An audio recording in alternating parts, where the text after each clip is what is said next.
It was supposed to be just another quiet weekend. I had recently moved into a small apartment in a suburb of Chicago. The neighborhood was calm, the streets lined with old oak trees, and the kind of place where people still waved at each other. I liked it. After a long week at the tech firm downtown, I was looking forward to a weekend of doing absolutely nothing. The apartment itself was modest but cozy on the second floor of a brick building that creaked just enough to feel lived in. I had a little budget left from my relocation and figured I'd spend part of it on something that might make the apartment feel less empty, something that didn't scream college dorm. It was on a Saturday morning when I stumbled across it. I had wandered into a tiny antique shop tucked between a bookstore and a coffee shop. The place smelled like a mix of old wood, mothballs, and history.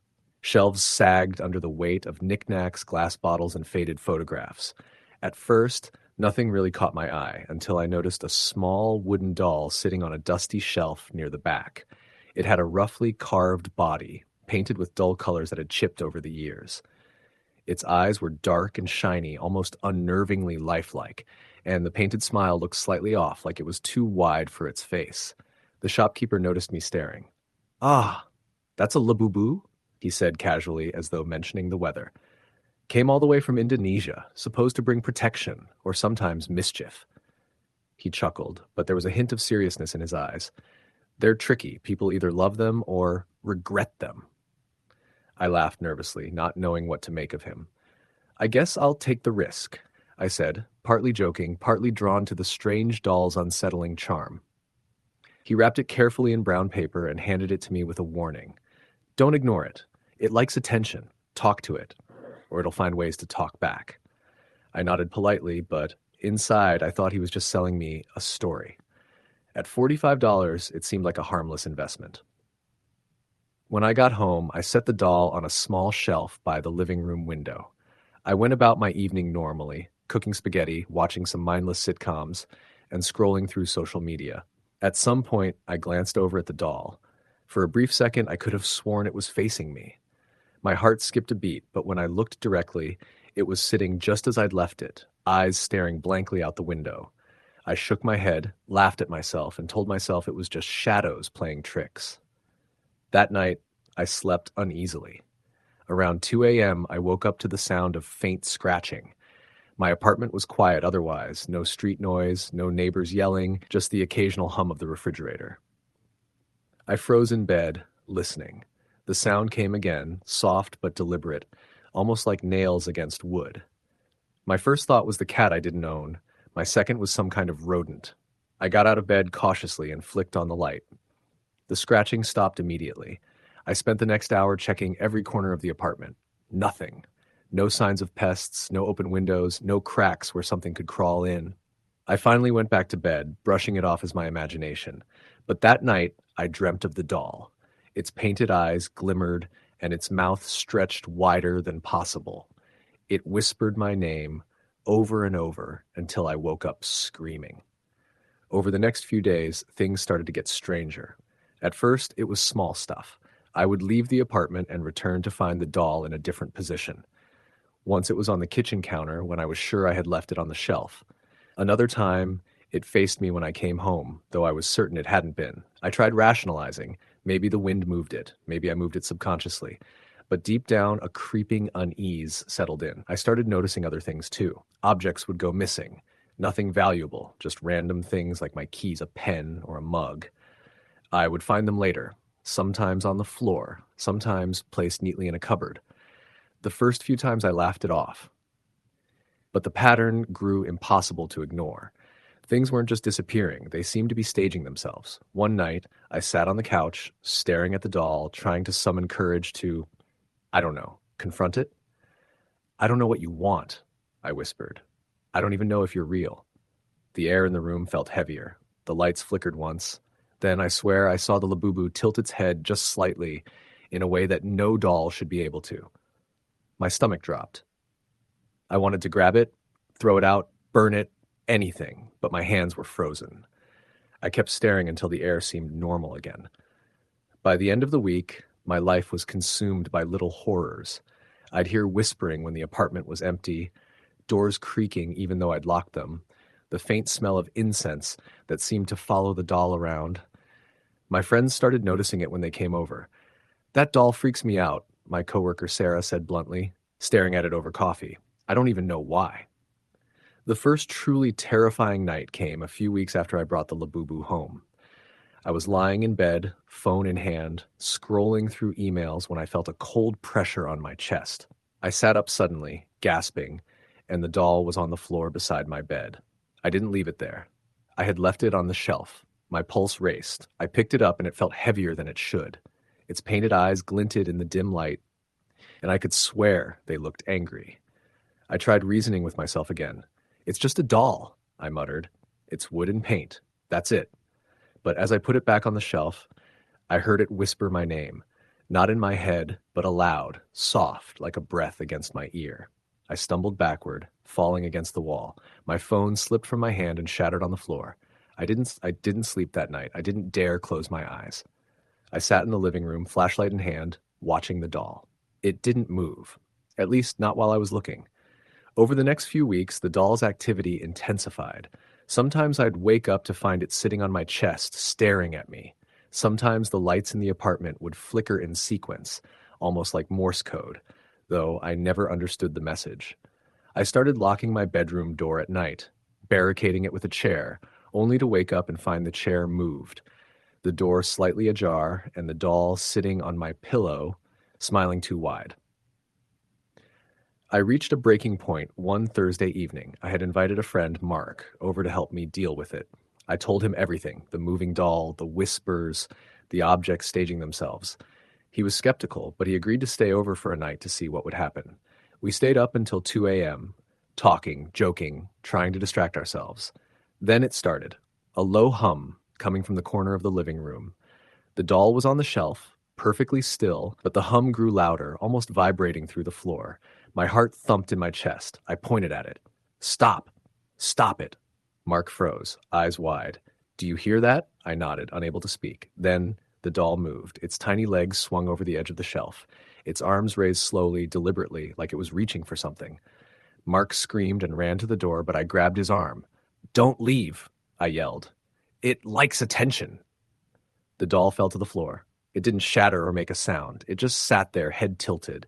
And then I saw it. Its eyes weren't painted anymore. They were liquid black, swirling slowly like smoke. The smile widened impossibly, stretching toward its ears, and it whispered again, this time in both of our ears, at the same time the words clear, chilling, "Alone, stay. With me." Mark bolted, leaving me behind. I didn't stop him. I didn't even try. For the next few days, I tried everything. I researched Labubu dolls online, contacted antique experts, even called a local paranormal investigator. Everyone gave the same vague warning. These dolls feed on fear, attention, and isolation. They attach to you, and the longer you ignore or fight them, the stronger they become. I tried ignoring it, locking it in a box, even taking it outside and burying it in the backyard. But every morning it was back on the shelf, smiling too wide, eyes dark, and watching. I started sleeping in shifts, half the night awake, half asleep, just to keep an eye on it. I barely left the apartment. Work suffered. Friends stopped calling. My life shrank to the size of that apartment and that cursed doll. Months passed like this. The whispers became more insistent, the shadows longer, the air heavier. I tried talking to it, reasoning, pleading, begging. Sometimes it seemed to respond. Sometimes I woke up with scratches on my arms deep enough to draw blood. Sometimes I would find tiny figurines or bones arranged in front of it, like offerings. I didn't know where they came from, and I didn't want to know. The last straw came one night when I woke to find the doll on my chest again, but this time it wasn't alone. There were dozens of other dolls, all different shapes and sizes, sitting on the floor, on the furniture, lining the shelves, watching me. Their eyes glinted in the dark, each one smiling, each one whispering in a chorus I could barely comprehend. I tried to scream, but no sound came out. My body froze as they started moving, slowly, deliberately, toward me. I don't remember how I survived the night. I woke up in a hospital bed with no explanation for how I got there. The apartment had been emptied, the landlord said, for safety reasons. No trace of the dolls remained. No one believed me. Mark didn't return my calls. I moved cities after that, hoping distance would help me forget. But sometimes in the quiet moments of the night, I hear it, a faint whisper of my name carried on a wind that isn't there. And when I turn, just for a second, I catch the corner of my eye moving in a way that shouldn't be possible. I know it's still out there, waiting, watching. The Labubu never forgets, and it never lets go. Story, the end. It was late October when my friend Sarah called me, her voice trembling on the other end of the line. "I need you to come over, now," she said. She lived in a small two-story house in a quiet suburban neighborhood in Ohio. The autumn wind rattled the windows in the background, but what made me uneasy wasn't the weather. It was the fear in her voice. I told her I'd be there in 20 minutes, throwing my coat on and locking the front door behind me. When I pulled into her driveway, I noticed the porch light flickering. Sarah opened the door before I could knock. Her eyes were wide, almost wild, and she was gripping something tightly to her chest. A small doll, no bigger than a foot, with a round, pale face and huge black eyes. I'd never seen it before. It's the Labubu doll," she whispered, holding it out toward me. I took a step back. The doll was disturbing. Its smile was fixed, and its tiny body was dressed in a faded green outfit that looked like it had been stitched by hand. "I don't know how it got here," she said. "I didn't order it, and I don't even collect dolls." Sarah led me to the living room. The doll was now sitting on her couch, upright as if it had always been there. "I found it on my doorstep 3 days ago," she said, "and since then, strange things have been happening." I noticed the shadows in the room seemed heavier than usual, like the corners were watching us. Sarah began to recount what had been happening since the doll arrived. Items moving on their own, lights turning on and off, and at night the sound of footsteps pacing in her empty hallway. She'd even woken up one morning to find the doll sitting at the edge of her bed, staring at her. I laughed nervously, trying to convince both her and myself that it was all a coincidence. "It's probably just someone messing with you," I said. "Or maybe you're tired and imagining things." But Sarah shook her head. "It's not that. Last night, I woke up to it whispering my name. I don't know how, but I swear I heard it." A shiver ran down my spine. I leaned closer to examine the doll, and something about it made my stomach turn. Its eyes, they seemed to glint as if aware of my gaze. "I don't know what to do," Sarah admitted, her voice cracking. "I tried throwing it away. I burned it once, and it came back the next day. I don't understand it." I remembered hearing stories online about cursed or haunted dolls, but I had never believed any of them. This felt different, real, dangerous. That night, I decided to stay with her. We sat in the living room, lights on, as she tried to sleep in the guest bedroom. Around 2 a.m., I heard it first, a soft, almost inaudible giggle from the hallway. My heart jumped. I told myself it was probably the wind, but then I heard it again, clearer, followed by a slow, deliberate thumping on the floorboards above us. I grabbed my phone and shone the flashlight down the hallway. The doll wasn't on the couch anymore. It was standing in the middle of the hall, facing me. Its eyes, they seemed alive. "Sarah?" I called, my voice shaking. She didn't respond. I noticed the bedroom door slightly ajar. I walked over and pushed it open. Sarah was standing there, frozen, staring at something. The doll was now sitting on her dresser. But its head was turned directly toward me, and its mouth moved, forming words I couldn't hear clearly. I felt a cold rush of air against my face, and my phone flickered and died. The room went dark. I grabbed Sarah and pulled her out of the room. "We have to get rid of it, now," I shouted. We ran to the kitchen, grabbing knives and a baseball bat, desperate to destroy it. But the doll wasn't in the bedroom. It had vanished. Then it appeared behind the living room window, facing outward, staring at the street like it had always been there. Its eyes glowed faintly in the darkness. We tried locking doors, throwing it into boxes, even burying it in her backyard. Nothing worked. Each morning it would reappear somewhere in the house, always in a new location. On her bed, at the kitchen table, leaning over the bathroom sink. Always watching, always whispering. Sarah called her sister, who suggested calling a paranormal investigator. When he arrived, he set up cameras, motion sensors, and even tried performing rituals to cleanse the house. The doll never left the camera's view. It moved on its own, interacting with the environment in ways that were impossible. Objects would float toward it, lights would flicker when it looked directly at the cameras. Then came the worst night.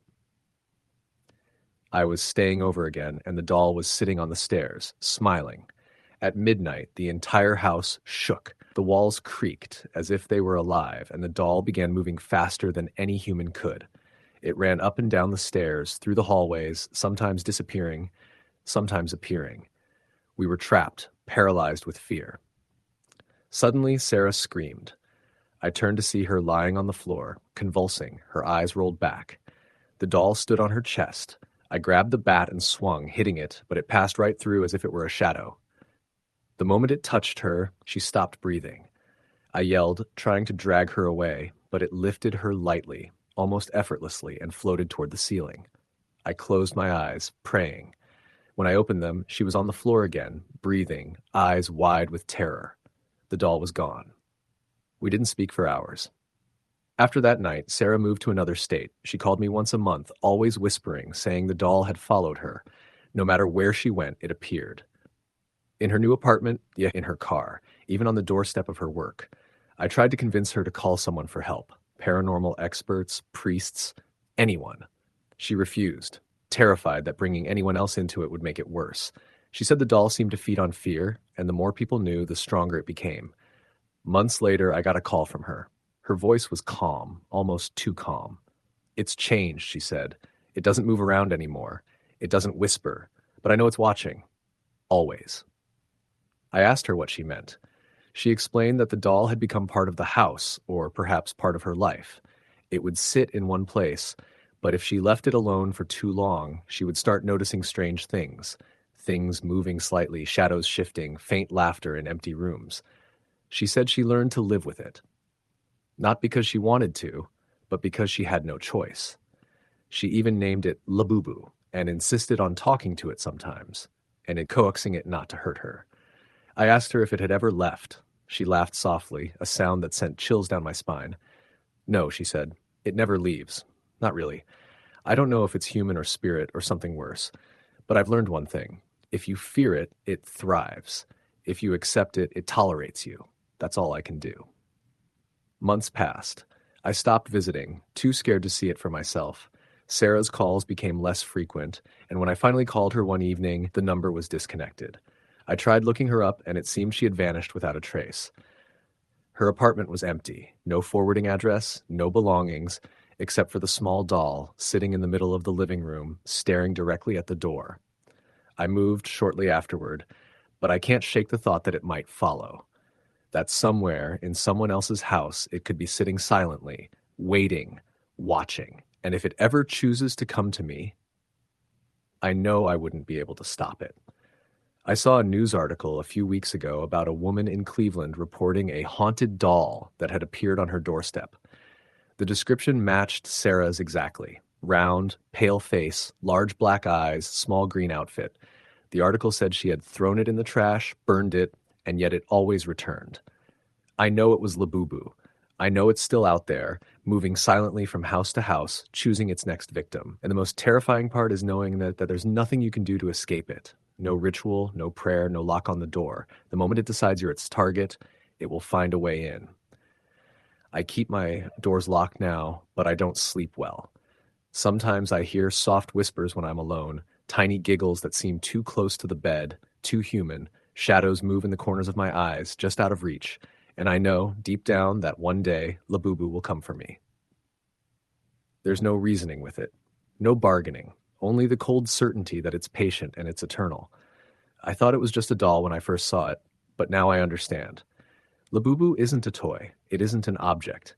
It's a presence, a living nightmare that hides in plain sight, always waiting, always watching, always hungry for fear. Sometimes I wake in the middle of the night and think I see it standing by my bedroom door, just a shadow in the corner. I blink and it's gone, but I know the truth. It never really leaves. It waits, and when it comes back, there won't be anywhere to hide.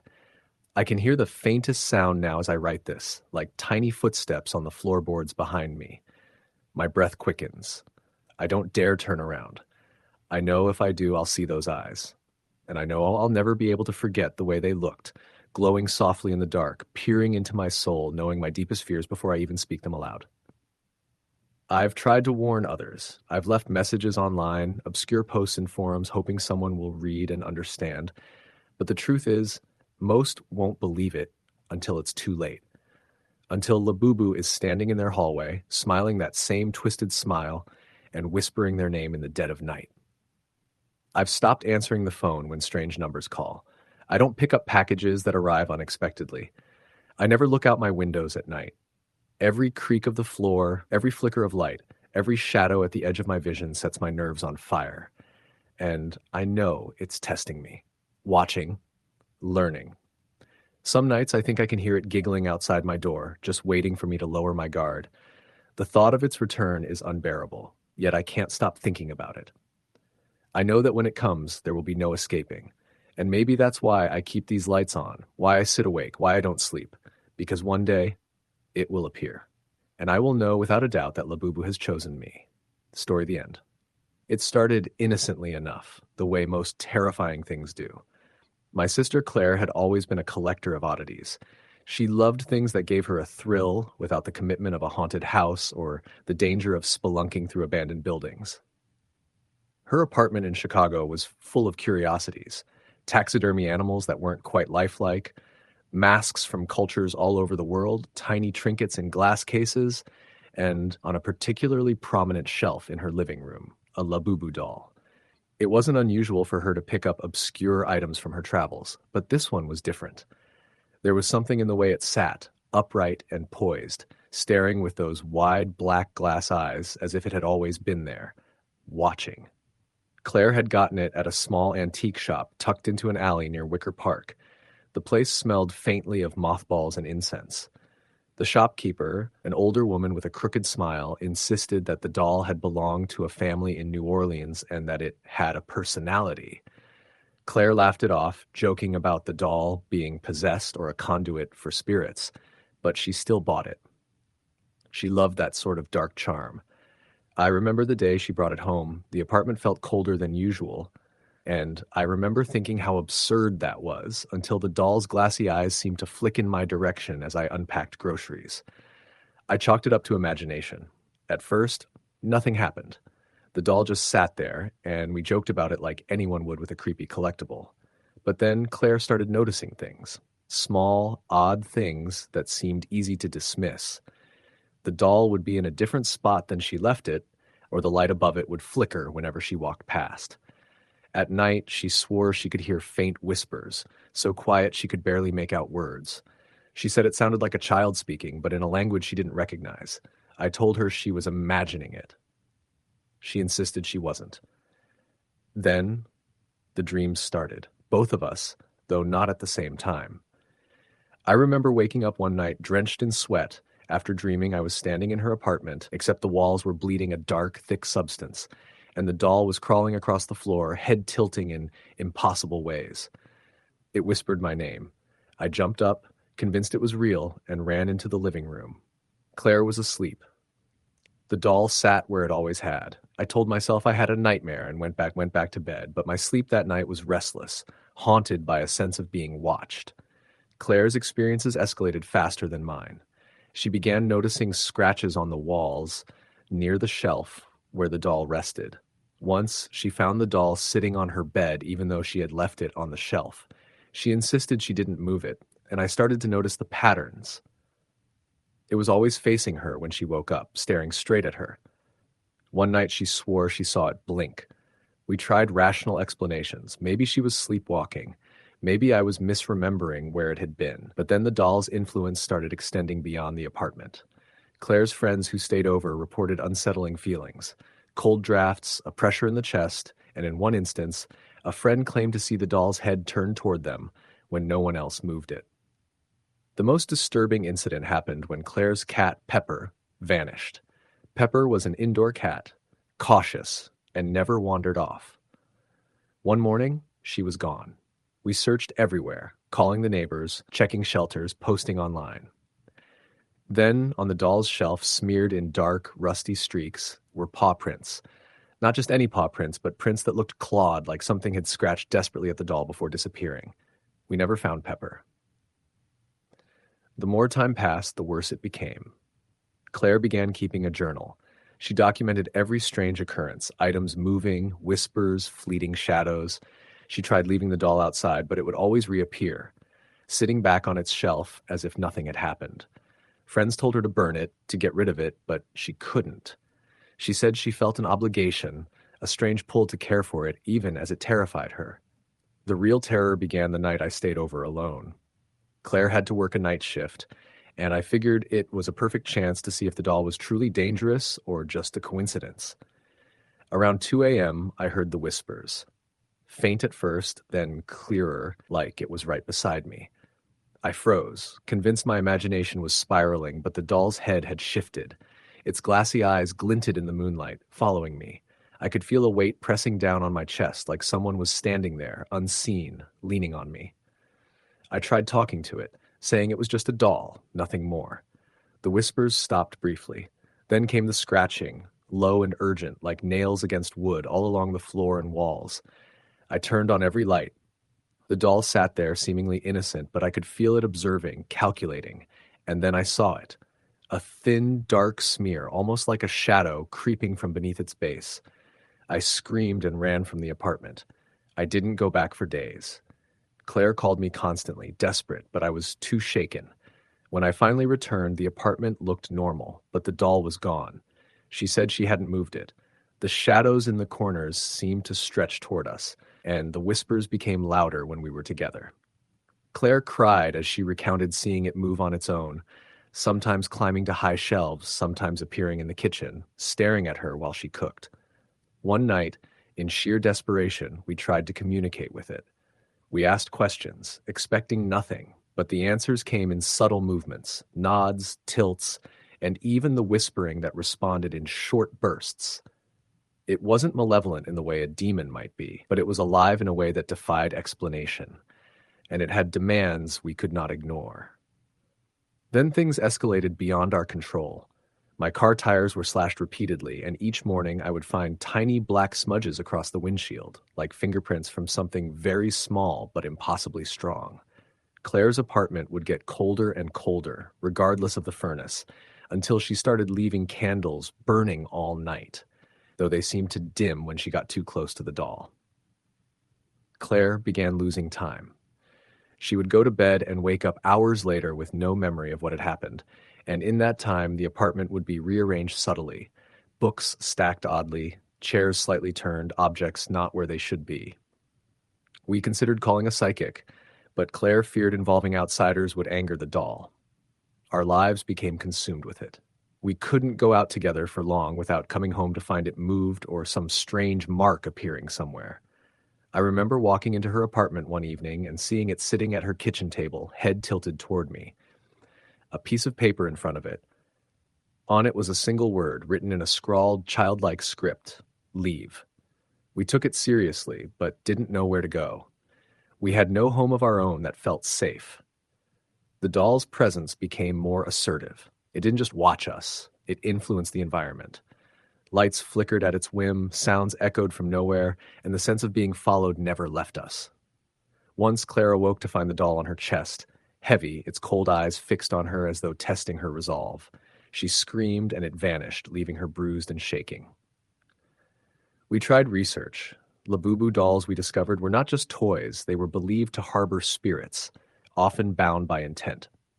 Owners were supposed to respect them, care for them, and never anger them, but most sources were fragmented and contradictory.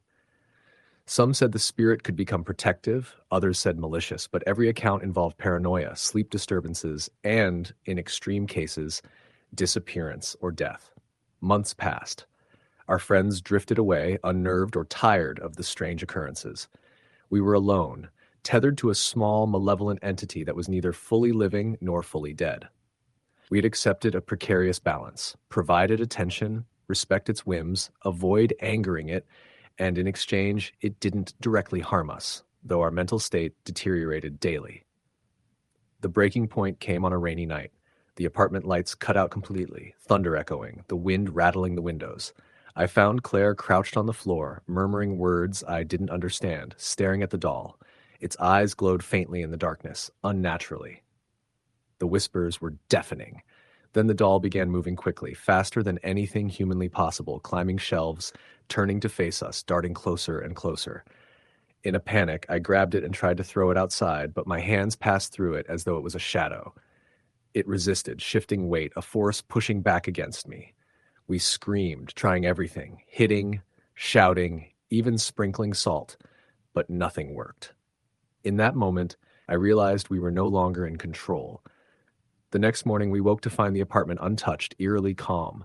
The doll was back on the shelf, innocuous, staring. But something had changed in us. Neither of us could sleep properly. We jumped at shadows. The air felt thick, and Claire whispered that it had seen us more clearly than ever and that we had been marked in some way. We made a plan, not to destroy it, we knew that was impossible, but to relocate. We contacted a friend with a large remote property in rural Wisconsin. The plan was to place the doll there, far from human habitation, and hope it didn't follow. On a rainy morning, we packed it carefully, and I remember the way its head tilted, following our every move. Its glassy eyes seemed almost aware of our plan, almost calculating. We left it there, on the property, with a circle of salt, offerings, and prayers. For weeks, we hoped it would stay. But every night, we dreamed of it, sometimes in the apartment, sometimes near our beds, whispering, always whispering. We realized then that it didn't matter where it was tied to us now through fear, obsession, and proximity. Years later, I can still see it in my dreams. I can still hear its whispers, sometimes calling my name, sometimes warning. I avoid antiques and odd dolls, and I never speak of it aloud. Claire moved far away, changed her number, but I know she carries the same dread. The Labubu doll isn't just an object, it's a presence, and we were foolish to think we could contain it or negotiate with it. Some things don't stay put. Some things follow, patiently, endlessly. Sometimes late at night, I swear I can feel a cold weight on the edge of the bed, just enough to remind me that it's still there, watching, always watching. Story the end. When I was 16, I worked part-time at a small antique and oddities shop in upstate New York. The store sat off a quiet road, the kind of place you wouldn't even notice unless you were looking for it. It had peeling green paint, dusty windows, and a crooked sign that read Henderson's Treasures. Most of the business came from curious tourists during the summer, or eccentric locals who liked collecting old things with stories behind them. I didn't really care much about antiques, but the job paid cash, and my boss, Mr. Henderson, didn't mind me doing homework behind the counter as long as I kept an eye on customers. One Saturday afternoon in early fall, a woman came in carrying a cardboard box taped at the bottom like she had pulled it from a basement. She looked exhausted, her hair messy, dark circles under her eyes. She told Mr. Henderson she was clearing out her late aunt's house and didn't want to throw everything in the trash. Most of it was useless junk, tarnished spoons, brittle photo albums, a chipped porcelain dish. But at the very bottom of the box was something that immediately caught my attention. It was a doll, unlike anything I'd seen before. It wasn't porcelain or plastic like the others we sometimes got. This one looked handmade, almost like a stuffed animal. But its face was unsettlingly human-like in expression. Its body was covered in faded yellow fabric with patches worn thin, and it had oversized ears that pointed outward, almost bat-like. Its eyes were glass, big, round, and unblinking, catching the dim light and reflecting it back in a way that made it seem alive. Its grin stretched wide, stitched with black thread that had started to unravel. On its little chest was a faint embroidered word, Labubu. The woman saw me staring at it and quickly said, "Take it. I don't want that thing in my car another minute." She shoved it toward Mr. Henderson, who gave a polite smile and asked how much she wanted for it. The woman shook her head and almost snapped. "Nothing. Just get rid of it." Before he could ask more, she left the store, the door slamming hard behind her. I remember the air in the shop feeling heavier after she left, like the doll had absorbed the tension. Mr. Henderson chuckled, muttered something about people and their superstitions, and put the doll on a shelf in the corner with other oddities. For the rest of my shift, I couldn't help glancing at it. Its glassy eyes seemed to follow me no matter where I moved behind the counter. When I was closing up that night, I swear I heard a faint scratching sound coming from that corner. I convinced myself it was a mouse and locked up quickly. Over the next few weeks, The Labubu doll became just another piece of the shop's weird collection, but customers noticed it. Some asked if it was an art piece. Others made faces and walked past it quickly. Nobody ever bought it, even though Mr. Henderson put a modest price tag on it. He said it was because it looked too weird to be cute, too cute to be scary. I thought it was the opposite. It was the exact kind of thing that felt both wrong and fascinating at the same time. One evening, when I was working alone, I heard a thump from the back room. The shop was quiet, no customers, no cars outside. I went back to check, thinking maybe something had fallen off a shelf. Nothing was out of place. When I returned to the front counter, the Labubu doll was no longer on its shelf. My stomach dropped. I froze, scanning the shop. Then I spotted it, sitting upright on the floor by the counter, its head tilted back, staring up at me. I wanted to believe I had knocked it off the shelf earlier without realizing, but the shelf was high, and the doll was carefully propped upright on the floor, not sprawled like it would have been if it had fallen. I picked it up, feeling a coldness in the fabric like it had been sitting outside in winter. I quickly put it back on the shelf and tried to shake off the unease. That night, when I left the store, I caught my reflection in the front window. For a split second, I swear I saw the doll's face grinning wider in the glass behind me, even though it was still inside. Things escalated after that. A few nights later, I was alone in my room, scrolling through my phone before bed. My window faced the backyard, and the curtains were open. Out of the corner of my eye, I saw movement. When I looked up, my blood went cold. The Labubu doll was sitting on the outside windowsill, its glassy eyes fixed on me. I scrambled out of bed, heart pounding, but when I pulled the curtains aside, it was gone. I barely slept that night. The next morning, I went straight to the shop, half convinced someone was messing with me. Maybe a friend knew I worked there and was trying to scare me, but when I walked in, the doll was sitting in its usual spot on the shelf, like it had never moved. Mr. Henderson swore he hadn't touched it. I didn't tell him what I'd seen. He wouldn't have believed me anyway. From then on, I started noticing little things. Items around my house would be out of place, kitchen chairs pulled out, lights flickering, my bedroom door creaking open in the middle of the night. Once I woke up to soft giggling, faint and high-pitched, right by my ear. When I snapped the lamp on, no one was there. But the air smelled faintly like old fabric, the same musty smell the doll carried. One weekend, my mom asked me to bring home some old photo frames from the shop. I agreed, not thinking much about it. When I got home and unpacked the box, I froze. At the bottom, nestled between the frames, was the Labubu doll. I knew I hadn't put it there. My mom, seeing the look on my face, laughed and said, "That little guy? I thought it was cute, so I asked Mr. Henderson if I could borrow it. You don't mind, do you?" I didn't know what to say. My throat felt dry. I wanted to scream, "Get it out of the house," but instead, I forced a smile and nodded. That night was one of the worst nights of my life. I woke up at 3 a.m. to the sound of faint footsteps in the hallway outside my bedroom. My mom was asleep in her room, and the creaking was slow, deliberate, like someone small was pacing. I pulled the covers up to my chin, my heart racing. Then I heard my door creak open. In the dim light from the hallway, I saw a silhouette. Small, with long ears. I squeezed my eyes shut, telling myself it wasn't real. When I opened them again, the door was closed, but the doll was sitting on the dresser across from my bed, its grin stretched wider than I remembered. The next morning, I grabbed the doll, stuffed it into a bag, and took it back to the shop. I told Mr. Henderson I didn't want it in my house, that it was creeping me out. He just laughed, said, "You're letting your imagination get the better of you," and put it back on the shelf. I should have destroyed it right then, but something about it made me feel like destroying it would only make things worse, like it wanted me to try. That wasn't the end of it. Even after it was out of my house, the doll seemed to linger in my life. I'd see flashes of it in reflections.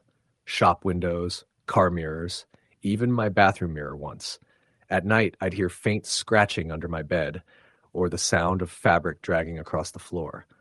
My mom said I looked pale all the time, that I wasn't eating enough, that I jumped at every little sound. She didn't believe me when I tried to explain. No one did. The breaking point came one stormy night at the shop. The rain was coming down in sheets, thunder rumbling so loud it shook the windows. Mr. Henderson had gone home early, leaving me to close up.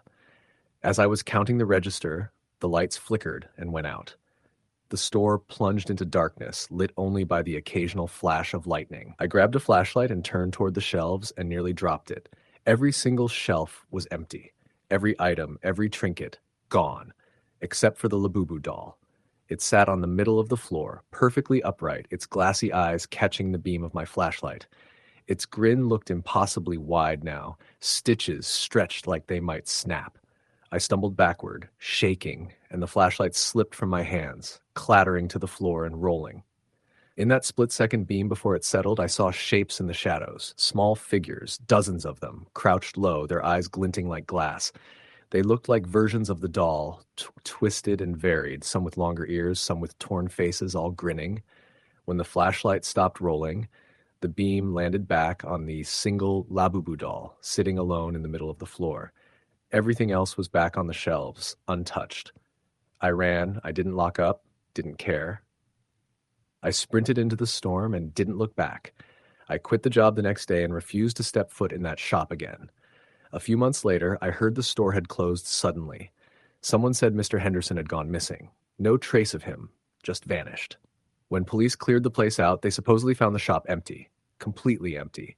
No antiques, no shelves, nothing. Just one small yellow doll with oversized ears and a stitched grin sitting in the middle of the floor. Even now, years later, I can't go into antique shops. I can't look at dolls. Sometimes I'll catch the faintest whiff of old fabric in my house or hear scratching at night, and I'll remember those glassy eyes. I'll never forget them. Because once you've seen the Labubu doll, once it's chosen you, it doesn't ever really let go. Story the end. The first time I ever saw a Labubu doll was in a small thrift shop on the edge of town, the kind of place where you could find mismatched furniture, secondhand books, and strange little trinkets shoved into dusty glass cabinets. I wasn't even supposed to be there that day. I had pulled off the road to grab a coffee and decided to wander in while waiting for my order. It smelled faintly of mothballs and old paper inside, and the fluorescent lights buzzed faintly overhead, casting a weak glow over the cluttered aisles. The doll caught my eye immediately. It was sitting on the top shelf, slightly hidden behind a cracked porcelain clown and a stuffed bear missing an eye. I didn't know what it was at first, but the thing had an odd shape. Its head was too large for its body, its fur was grayish and matted, and it had wide, toothy grin frozen across its face. The tag hanging off its arm said simply, $10, vintage doll. When I asked the old woman behind the counter about it, she gave me a strange look, like she wasn't sure she wanted to sell it. "That one's been here a while," she said in a low voice. "People pick it up, but they always bring it back." I laughed, thinking she was joking. "What, is it cursed or something?" Her lips pressed into a thin line and she just shrugged. "Some toys carry things with them, young man. You'd be wise to leave it." But I was stubborn. I'd just moved into a new apartment and I thought it would be funny, keep the creepy little thing on a shelf in my living room as a conversation piece. A weird mascot, something people would point at and laugh about. I insisted on buying it, ignoring her hesitation. She didn't argue, but I noticed she put the $10 bill I gave her into a separate drawer instead of the main till. That should have been my first warning. When I brought the doll home, I placed it on the bookshelf next to some horror DVDs and old Halloween decorations. It looked out of place in the modern, clean apartment, but that's what I liked about it.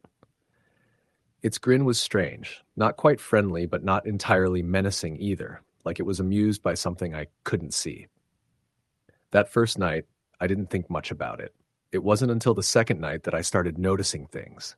I woke up around 3 a.m. to the sound of scratching. At first, I thought it was coming from the wall, maybe a mouse or something crawling inside. But when I sat up in bed and listened, I realized it was closer. The scratching was faint, rhythmic, and it was coming from the living room. I got up, still half asleep, and shuffled to the doorway. The apartment was dark, but the streetlight outside cast a weak glow through the blinds. I glanced toward the bookshelf, and my stomach turned. The Labubu doll was no longer sitting upright where I had left it. It was lying on its side at the edge of the shelf, its tiny hand pressed against the wood as if it had been dragging itself forward. I froze, staring at it for what felt like forever. Finally, I shook my head, convincing myself it must have just fallen over. The building was old. Maybe the vibrations from a passing truck rattled it loose. That seemed logical enough at the time. I put it back upright, muttering under my breath about how stupid I was being, and went back to bed. But sleep didn't come easily after that. Every creak in the apartment, every shift in the shadows seemed amplified. I pulled the blankets over my head and told myself it was nothing. Over the next week, little things started happening. I'd come home from work and find the doll in slightly different positions. Its head tilted at an angle I didn't remember, its arms bent oddly, its grin somehow sharper. Once I found it sitting on the coffee table when I was certain I had left it on the shelf. Another time I swore its fur felt damp when I picked it up, like it had been outside in the rain, though the apartment windows were all shut tight. I tried to laugh it off, but unease grew inside me. My friends came over one night for beers, and one of them noticed the doll. "Dude, that thing is freaky," he said, picking it up. "Where the hell did you get it?" "Thrift shop," I replied, trying to sound casual. He examined it closely, then dropped it back onto the shelf with a frown. "I don't know, man. It gives me a bad vibe." That stuck with me. I started avoiding the living room at night, keeping the lights on whenever possible. I even considered tossing the doll in a box and putting it in the closet, but some strange part of me hesitated. It was as if the doll didn't want to be hidden, like it wanted to be seen. One night, about 2 weeks after I brought it home, things escalated. I was sitting on the couch scrolling through my phone when I heard soft giggling. It was faint, almost childlike, and it came from the corner of the room. I whipped my head around and my eyes landed on the Labubu doll. It was still sitting there, grinning, but for a split second, I thought its mouth had moved. The giggling grew louder, filling the room. My chest tightened, and I stood up quickly, backing toward the door. Then, just as suddenly as it started, the sound stopped. The apartment was silent again, except for the pounding of my own heart. That was the night I decided to get rid of it. The next morning, I stuffed the doll into a trash bag, tied it tight, and carried it out to the dumpster behind the building. I tossed it in without a second thought, trying not to look at the way its face pressed against the plastic. For the first time in weeks, I felt relief, but the relief didn't last. That night, I woke up to the sound of soft thuds in the hallway. At first, I thought it was a neighbor, but then I realized the sound was inside my apartment. My bedroom door was cracked open, and through the sliver of darkness, I saw it. The Labubu doll was standing upright in the hallway, its oversized head tilted to the side, its grin wider than ever. I couldn't move. My body froze with terror as the doll slowly began to walk toward me, its tiny feet pattering softly against the floor. Each step was deliberate, jerky, like a puppet being pulled along by invisible strings. I must have blacked out, because the next thing I remember is waking up in the morning, drenched in sweat. The bedroom door was closed and the doll was gone. But when I walked into the living room, there it was, sitting back on the shelf as if nothing had happened. From that point on, my life unraveled. I couldn't sleep without nightmares of the doll crawling onto my bed, whispering in a language I didn't understand. I'd hear footsteps pacing through the apartment at night, though I lived alone. Objects moved on their own. My phone would light up with strange photos in the middle of the night, blurry, distorted images of my apartment, always with the doll in the foreground.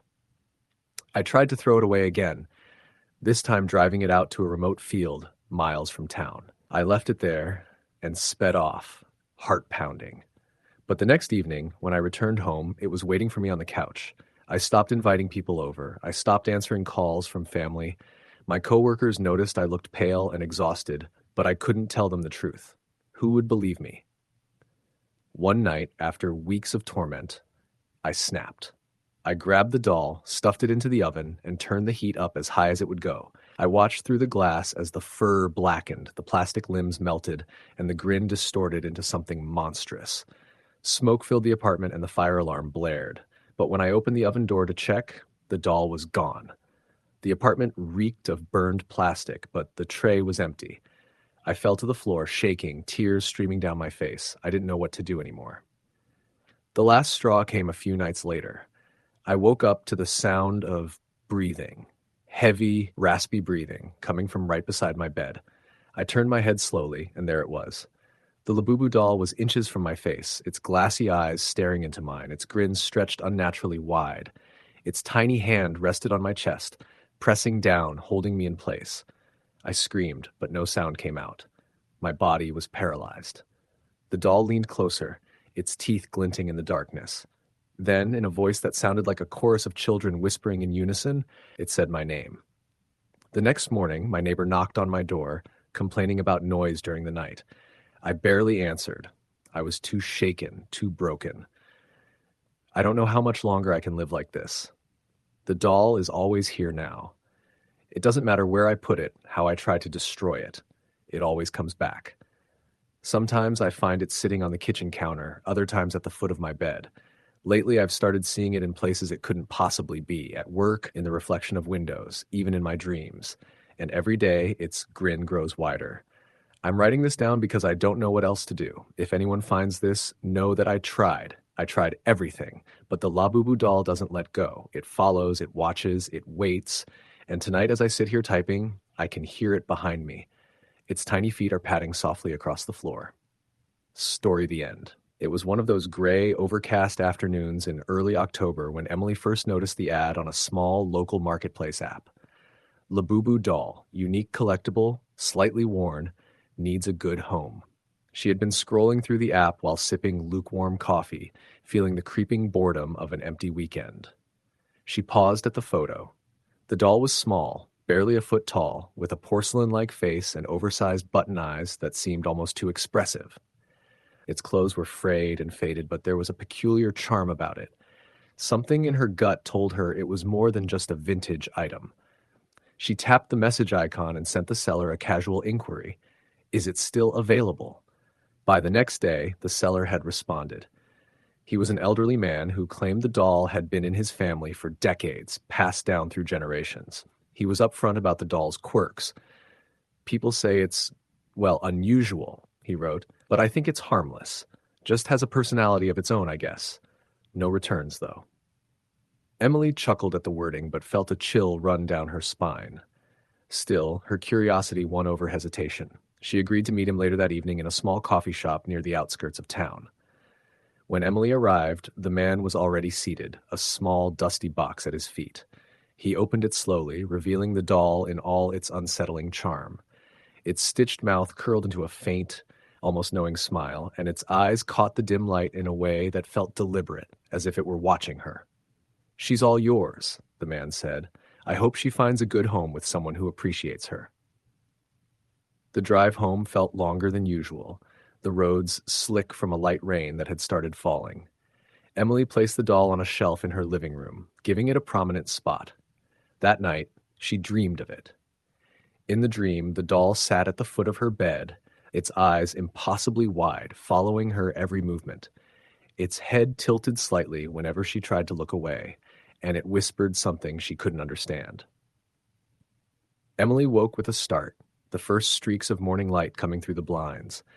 She chalked it up to the excitement of a new collectible and tried to shake off the unease. The next few days were normal enough. Emily's friends noticed the doll in her apartment, joking about its odd appearance. But small things began happening. Objects weren't where she had left them. Subtle changes in the arrangement of her furniture, her keys disappearing for hours only to reappear in odd places. She dismissed these incidents as forgetfulness, stress, or maybe even the cat. Then, one evening, she came home to find the doll on her bed, sitting upright, facing the door. She was certain she had left it on the shelf that morning. Her heart thumped as she approached, but she told herself it was impossible. Maybe a breeze had knocked it over, she thought. She repositioned it on the shelf and locked the apartment door, hoping she was imagining things. Over the next week, the occurrences escalated. Emily would leave the apartment for work, coming home to find the doll in different locations each time. Once it was perched on her kitchen counter, staring at her coffee maker. Another time it was sitting in her car seat and staring at the rearview mirror. The sense of being watched grew, an invisible weight pressing against her consciousness. She started leaving notes for herself, reminders about where she had put things, times she left and returned, but even the notes couldn't keep the doll from moving. It was during one particularly stormy night that Emily first heard the whispers. She was reading on the couch when she heard her name. At first, she thought it was the television, but the sound didn't match the program. The voice was soft, insistent, almost coaxing. Emily, Emily. She froze, her eyes scanning the room. The doll was on the shelf, but its head was tilted slightly, a tiny eerie smile spreading across its face. She rubbed her eyes, thinking she was imagining it. The whispers continued over the next few nights. They were never loud, always faint, sometimes almost drowned out by the patter of rain or the hum of her refrigerator. But each night, they became more distinct, forming broken sentences, unintelligible fragments that made her skin crawl. Emily stopped sleeping. She tried reasoning with herself, telling herself it was stress, exhaustion, maybe her imagination running wild. But the doll's presence was undeniable, oppressive, like a silent observer of her life. One night, driven to the edge of paranoia, Emily decided to film the doll. She set up her phone on a tripod in the living room, focused on the shelf where the doll sat. The next morning, she reviewed the footage. At first, nothing seemed out of the ordinary. The doll was there, motionless as she had left it. But as the video progressed, she noticed a subtle shift. Its head turned slightly, almost imperceptibly, following an unseen movement. And then at 2:13 a.m., it blinked. Emily froze, her fingers trembling as she rewound and watched it again. There was no mistake. The doll had blinked. Panicked, she researched the doll online. She discovered that Labubu dolls had a reputation, especially in certain regions of Southeast Asia, for being linked to restless spirits or entities that could attach themselves to their owners. Stories describe dolls that moved on their own, whispered to their owners, and sometimes drove people to madness.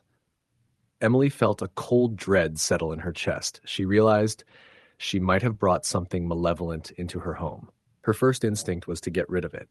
She bagged the doll tightly and drove to the local dump, tossing it into a large trash container.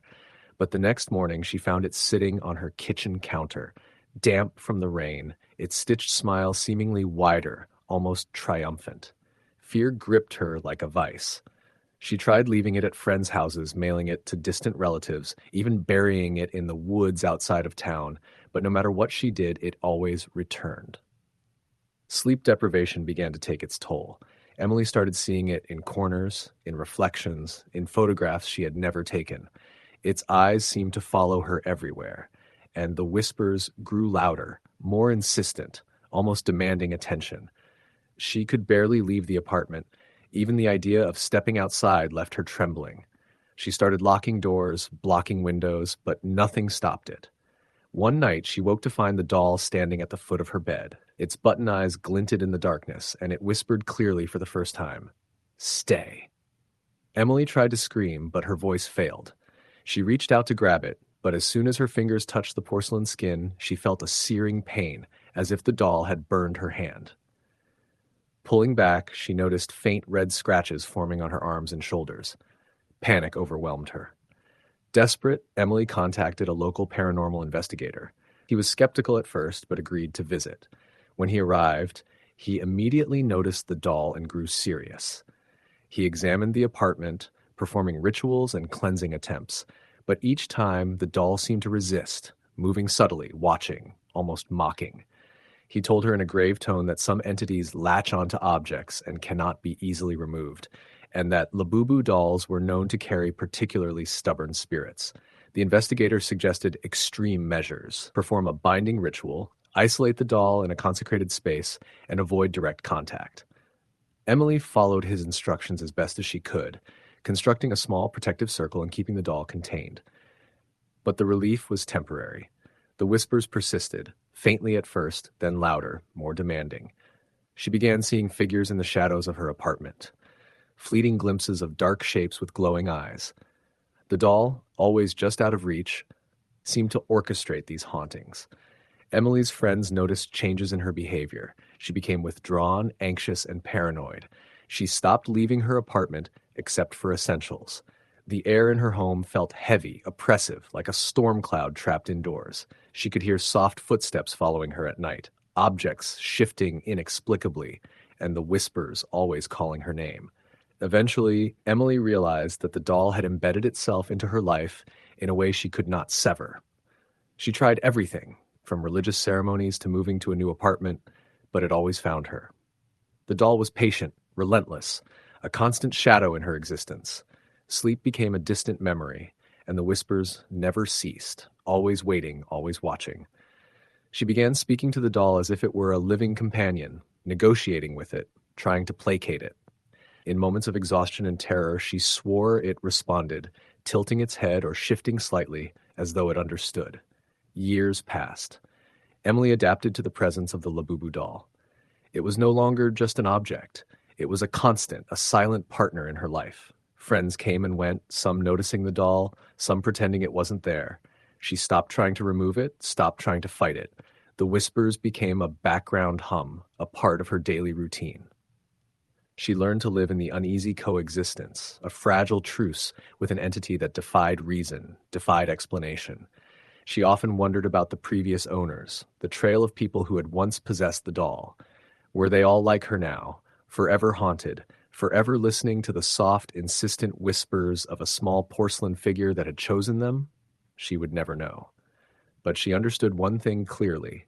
The Labubu doll was not just a doll. It was something else entirely, something patient, persistent, and eternal. And it had chosen her. Even now, late at night, she can hear it. From the shelf where it sits, its button eyes catching the faint moonlight, the Labubu doll whispers her name, always softly, always insistently, a reminder that some things, once invited, never truly leave. Emily has learned to answer quietly, cautiously, because she knows that acknowledgement is better than defiance. She has accepted her life intertwined with the doll, a coexistence born of fear, curiosity, and inevitability. The Labubu doll has become more than an object. It has become a presence, a companion, a shadow she cannot shake, a whisper she cannot silence. Years turn into decades, but the doll remains unchanged. Emily ages, her hair graying, her steps slowing, but the Labubu doll is always there, perched on its shelf, watching, waiting.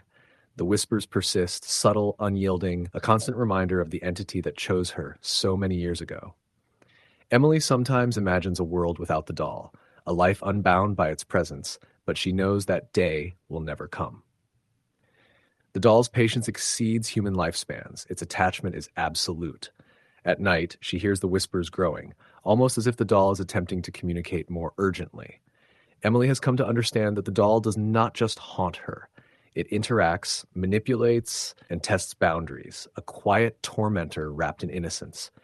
She has accepted that the Labubu doll will outlast her, that it will continue its journey with another unsuspecting owner if it must. And so she lives, a life measured in whispered names, shifting shadows, and quiet dread, fully aware that her existence has been claimed in part by a porcelain figure that will never release her. The Labubu doll is patient, it waits, and in its silence it commands, shaping a reality Emily can no longer escape, a reality where some objects are more than they appear, where curiosity can lead to permanent companionship with something eternal, watching and always whispering. Story the end. It started on a late October evening when Jenna, a 28-year-old antique collector living in Portland, stumbled across an odd listing on an obscure online marketplace. The item was described as a Labubu doll, handcrafted and allegedly carrying protective charms. But the photos were blurred, and the description was oddly cryptic. Something about it called to her curiosity, a mix of fascination and unease. She clicked buy now, dismissing the niggling feeling in her gut that told her to walk away. When the doll arrived, it was smaller than she expected, about a foot tall, made of cloth and yarn, with an oversized head and black button eyes that seemed to glint unnaturally even in the dim light of her apartment. The doll smelled faintly of smoke and earth, as though it had spent years tucked away in some forgotten corner. Attached was a folded piece of paper with handwritten instructions. Respect me. I watch. I protect.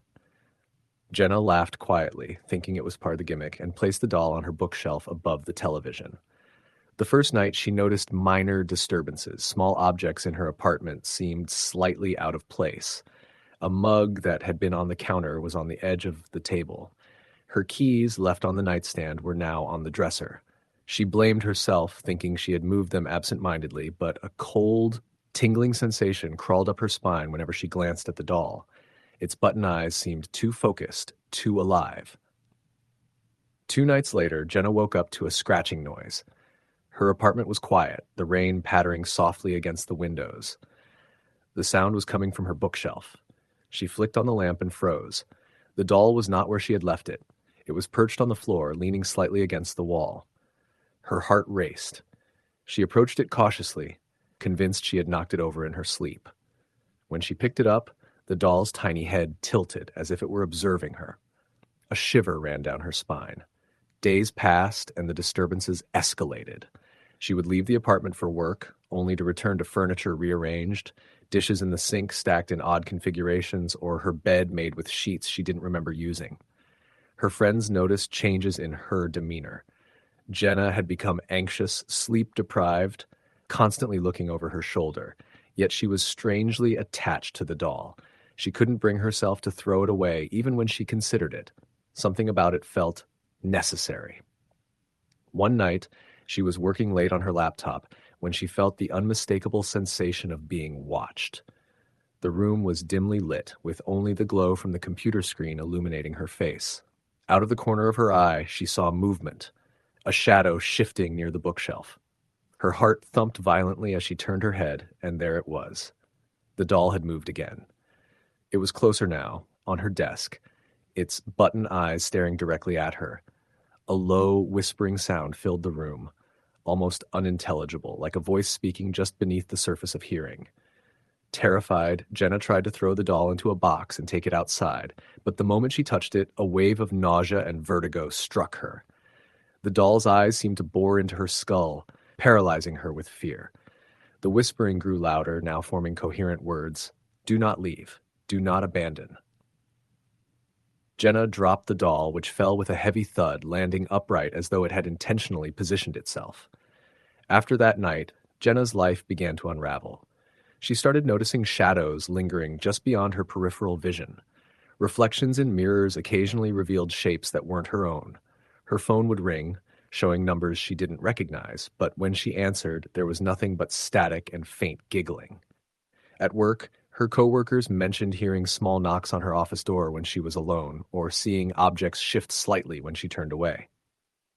Jenna tried researching Labubu dolls, digging through forums, online articles, and old anthropological records.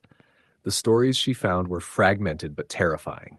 Dolls created with spiritual intent, sometimes protective, sometimes cursed. Dolls that moved on their own, dolls that whispered warnings or demands, dolls that, if disrespected, could wreak havoc on the household. She realized with a growing sense of dread that her doll was likely more than a simple trinket. It was a sentient object, aware and reactive. One evening, while inspecting the doll, Jenna noticed something she hadn't before. The fabric on the doll's back was slightly frayed, revealing tiny stitches of black thread beneath the yarn. Between the threads was something like writing, symbols she couldn't recognize. As she leaned closer to examine it, the apartment plunged into darkness. The lights flickered and died, leaving her in an oppressive blackness. Her phone battery was dead. She could hear the doll shifting on the table beside her, tiny fabric knees scraping against wood. "Why are you here?" she whispered, trying to keep her voice steady. The doll tilted its head, and the whispering returned, more insistent. "Watch. Protect. Do not leave." Panic surged, and she ran to the door, fumbling with the lock. The door wouldn't budge. The whispering escalated to a chorus of voices, overlapping, echoing, some angry, some pleading. Jenna stumbled backward, tripping over her own feet, and the doll was suddenly in front of her, impossibly closer than before, as though it had moved in an instant. She screamed. The next morning, Jenna's neighbors reported hearing loud banging and screaming from her apartment, but when authorities arrived, they found the apartment empty. The doll was sitting on the kitchen table, perfectly upright, its button eyes catching the early sunlight as if it had been waiting for them. There was no sign of Jenna. Weeks later, a new tenant moved into the same apartment. They reported strange occurrences almost immediately. Objects rearranged, whispers in the night, fleeting shadows. And on the bookshelf among mundane trinkets sat a small black-haired doll, staring silently with its button eyes. Word spread slowly through online communities of paranormal enthusiasts. Many dismissed it as coincidence, prank, or exaggeration, but some recognized the signs: the movement, the whispers, the inexplicable fear. The Labubu doll had claimed another victim, and the cycle continued. Jenna's family never stopped searching. They checked hospitals, shelters, even morgues, but there was no trace of her. Occasionally, they received cryptic messages through social media accounts they knew she had once used, showing photos of the doll in various places with captions like, "She watches, she waits, you cannot leave." The messages were brief and unsettling, and each one ended abruptly, as if the sender had vanished mid-typing. Some nights, when the city was quiet and the wind carried leaves along empty streets, those who were attuned to shadows claimed they could see a small figure moving through apartment windows, always in the same posture, always silent, always watching. Residents whispered of the doll appearing in empty rooms, sitting upright with its dark button eyes gleaming. Some reported waking up with new scratches on their furniture or tiny items placed in unusual configurations, as if someone or something had been there while they slept. Investigators and paranormal researchers who attempted to document the doll's behavior reported anomalies. Cameras malfunctioned, audio devices picked up incomprehensible whispers, and motion sensors often failed, only to detect sudden movement when the researchers weren't present. Attempts to destroy the doll, burning, submerging, or disassembling, ended in failure. The doll always reappeared intact, sometimes in locations that seemed impossible to reach. Over time, the story of Jenna and her Labubu doll entered local legend. In Portland, those who lived in older apartment complexes often spoke in hushed tones about small dolls that might be lurking in corners, watching. The warnings were clear. Never disrespect a Labubu doll, never leave it unattended for long, and never try to throw it away. Once it chose a home, it would enforce its presence relentlessly. Even now, years later, people claim to encounter it. A man in a high-rise swore he saw a doll on his balcony at 3 a.m., staring at him with unblinking eyes, only to find it had vanished when he opened the door. A young woman found a doll in the back of her closet, despite never owning one, and reported a week of whispers that grew louder each night. Each encounter had the same pattern: an initial curiosity or fascination, followed by subtle disturbances escalating to overt terror, until the individual either disappeared, fled, or became so terrified they were forever changed. The Labubu doll, it seemed, existed outside conventional understanding. It didn't require a corporeal body to affect the world. It manipulated perception, space, and perhaps even reality itself. Its motives remained opaque, protective, punitive, or simply indifferent to human suffering. The only certainty was its persistence. It chose, it watched, and it enforced its presence with a patience that human minds could scarcely comprehend. Jenna's disappearance became a cautionary tale among collectors, a grim reminder that some curiosities are better left unexplored. The doll had not only taken her physically, but had also infiltrated the collective consciousness of those who learned of the story. Fear spread in subtle ways: restless dreams, fleeting shadows, objects displaced inexplicably. Every new owner or observer became part of the narrative, part of the endless cycle of watchfulness and control that the doll exerted. Even today, the Labubu doll continues to appear in the stories of people across the United States. Some find it in thrift shops, some receive it anonymously in the mail, and some report seeing it in abandoned buildings. Those who attempt to get rid of it too quickly report nightmares, sudden illnesses, or unexplainable accidents. Those who respect it find temporary peace, but never total freedom. The doll watches, it whispers, it enforces. Jenna's family, though devastated, holds on to the hope that one day she might return. Though rationally, they know that wherever she is no longer fully herself. The last photos of her online showed her apartment as it always had been before her disappearance, with the doll positioned prominently, staring into the camera, its button eyes capturing the light in a way that suggested knowledge far beyond the human. Friends and relatives avoid that shelf in photographs, even when cropped into memories, uneasy about drawing attention to it. Paranormal forums occasionally receive new stories, and the Labubu doll remains a recurring figure, a small, dark-haired figure with button eyes, whispering, moving, enforcing. Its legend continues to grow, feeding on human curiosity and fear, as those who encounter it often find themselves powerless to resist its presence. For anyone reading these accounts, the advice is clear. If you ever come across a Labubu doll, do not underestimate it, do not attempt to destroy it, and do not ignore it. Once it has entered your life, it will remain patiently observing, waiting for you to act, and ensuring that its role in your reality is never forgotten. Story the end. It started the way most of these things do, quietly, almost innocuously. I was scrolling through a local online marketplace one Saturday afternoon looking for a cheap collectible doll for my niece. That's when I saw it, a Labubu doll.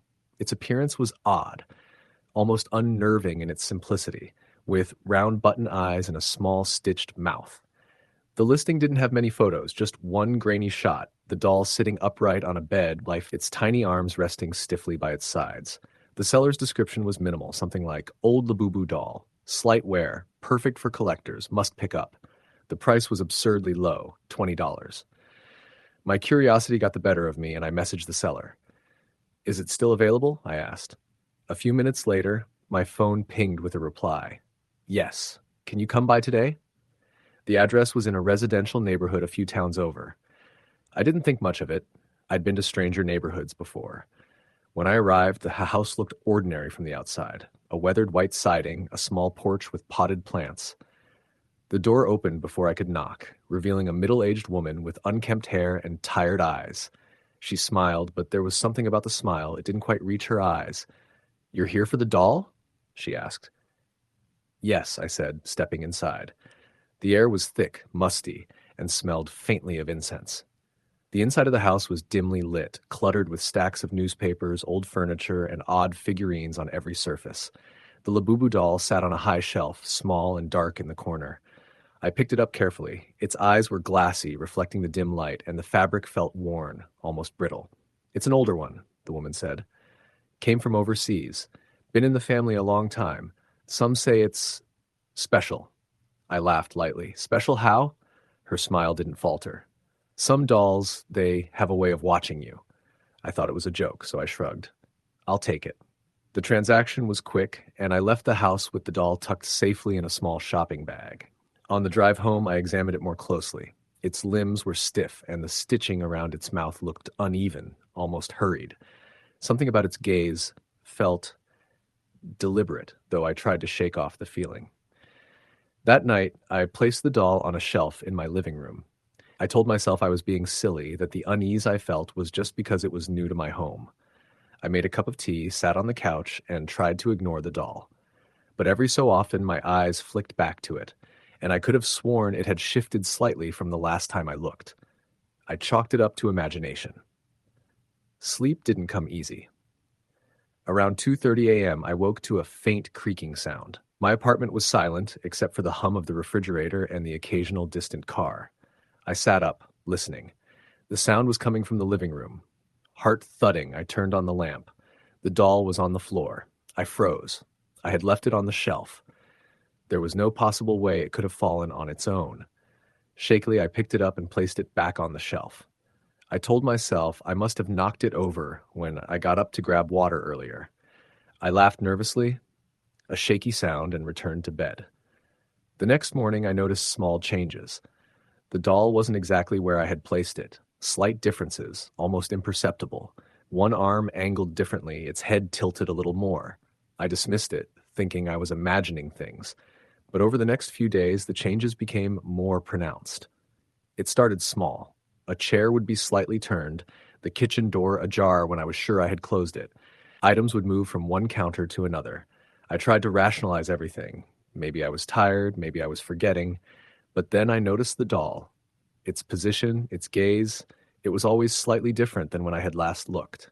Always watching. One night I woke to the sound of whispering. My apartment was silent, but there it was, soft, almost inaudible. I strained my ears, thinking maybe it was a neighbor or my imagination, but the whispers continued, growing slightly clearer. They weren't words I recognized at first, just a hissing, rattling sound. Then I began to hear my name. Michael. I bolted upright in bed, heart racing. The room was dark, shadows stretching across the walls. I could feel it before I saw it, the doll, sitting at the edge of the bed, staring directly at me. My mouth went dry. I reached for the lamp. When the light came on, it was back on the shelf. My eyes widened, panic rising. I spent the night in the living room, fully dressed, clutching a baseball bat. The whispers never returned, but the feeling of being watched lingered. Over the following week, the incidents escalated. Doors would slam shut on their own. The temperature in rooms would plummet suddenly, frost forming on the window panes in the middle of summer. At times, I would wake to find the doll not just moved, but closer to me, sometimes at the foot of my bed, sometimes sitting in the recliner facing me. I stopped sleeping. I stopped inviting friends over.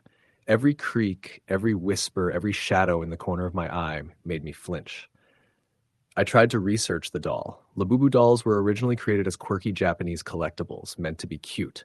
But I found threads on obscure forums, stories of dolls moving, watching, even causing illness. Some were dismissed as superstition or hoaxes, but the similarities were disturbing. I called the seller, hoping for some rational explanation. "Is there anything I should know about this doll?" I asked cautiously. She paused. "Some dolls, they have histories, sometimes trauma, sometimes they just don't like being sold." I laughed nervously. "Trauma? Dolls?" "You'll see," she said, her voice distant, almost fading. "Be careful who you bring it around." I didn't understand. I couldn't understand. I hung up, my stomach in knots. That night, I woke again to the whispers. Louder this time, distinct. "Get out, leave, it's not safe." I didn't know whether to be terrified or furious. I tried putting the doll in the attic, in a storage bin, sealing it in plastic. The next morning, it was on the couch, facing me as if it had never been moved. The final straw came one evening when I was alone watching TV. The lights flickered and went out. I fumbled for my phone and flashlight. That's when I saw it, not on the shelf, not on the floor, behind me. The doll sat in the recliner, eyes gleaming in the faint flashlight glow. And then it moved. Slowly, deliberately, turning its head to follow me. Its stitched mouth seemed wider, stretching unnaturally. I screamed and backed into the corner. The whispers were deafening now, a cacophony of voices, all saying the same thing. "Leave, leave, leave." I don't remember much after that. The next morning, I was on my neighbor's porch holding the doll in my arms. I didn't know how I got there. I couldn't explain the scratches on my arms, the bruises forming like someone or something had grabbed me. I decided then that I had to get rid of it permanently.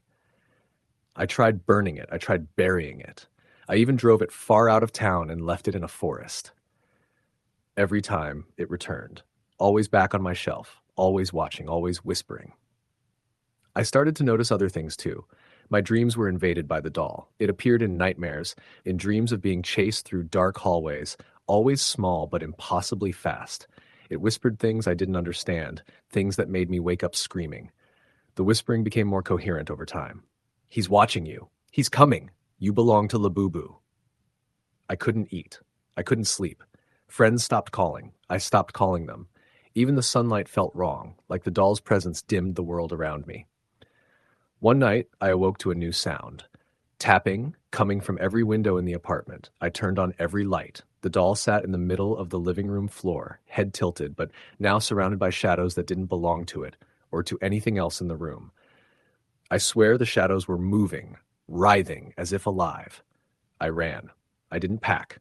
I didn't think. I left the apartment and never returned. I stayed in hotels, motels, friends' couches. I carried the doll with me, hoping to figure out what it wanted, how to stop it.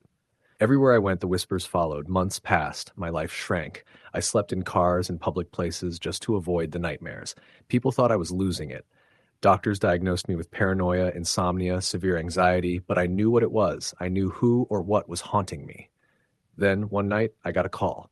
A voice, calm, familiar, unmistakably the seller. "You can't run," she said. "It belongs with you now. Labubu chooses."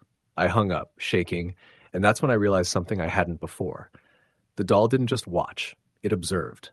It learned. It adapted. It knew my fears, my weaknesses, and it used them to control me.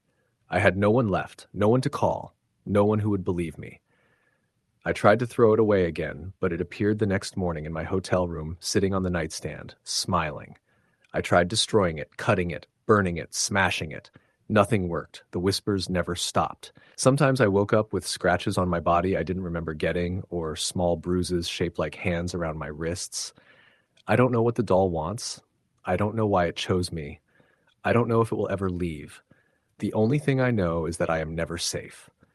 Not in my home, not in the street, not even in my own dreams. The Labubu doll is patient, and it has all the time in the world. Now, I write this because I can't stay silent any longer. I can't keep moving. I don't know how long I have before it does something worse. If you ever see a Labubu doll for sale, don't buy it. Don't even touch it, because once it chooses you, you are never free. I have learned one hard truth. Labubu doesn't just haunt. Labubu owns.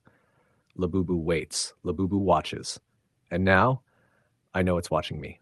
Story the end.